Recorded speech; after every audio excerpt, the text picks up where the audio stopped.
তুমি যে আমার ধারাবাহিকের শেষ দিনের শুটিংয়ে এসে তার সহশিল্পীদের উদ্দেশ্যে বিশেষ বার্তা দিলেন অভিনেতা জিতু কমল। আপনাদের সবাইকে স্বাগত সিনে গসিপে। স্টুডিও পাড়ার অন্দরমহলে অনেকদিন ধরেই কানাফুসো ছিল চিরদিনই তুমি যে আমার শেষ হতে চলেছে। এবার সেই জল্পনাই হলো সত্যি।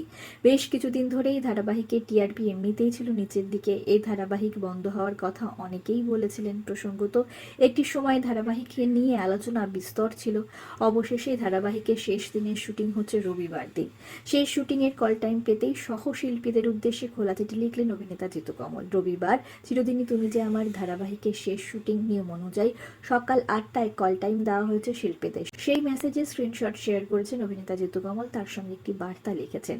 অভিনেতা জিতু কমল তার সহশিল্পীদের উদ্দেশ্যে লিখেছেন, আমি চিরদিনই তুমি যে আমার প্রজেক্টের সঙ্গে যুক্ত সকল শিল্পীদের উদ্দেশ্যে বলছি, যদি কোনো দুর্ব্যবহার বা হেনস্থা নিয়ে অভিযোগ থাকে তবে দয়া করে তা এখনই জানান। এখনই অভিযোগ করুন। প্রজেক্ট শেষ হয়ে যাওয়ার অনেক পরে কোনো গোপন উদ্দেশ্যে আমার বিরুদ্ধে অভিযোগ আনবেন না। একজন শিল্পী হিসেবে এটা আমার খারাপ লাগে।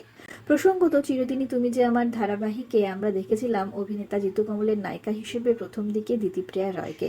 বেশ কিছু ঘটনায় দিতিপ্রিয়া জিতুকে কাঠগড়ায় দাঁড় করিয়েছিলেন। তাই কি শুটিংয়ের শেষ লগ্নে এসে সহশিল্পীদের উদ্দেশ্যে বিশেষ বার্তা দিলেন জিতু?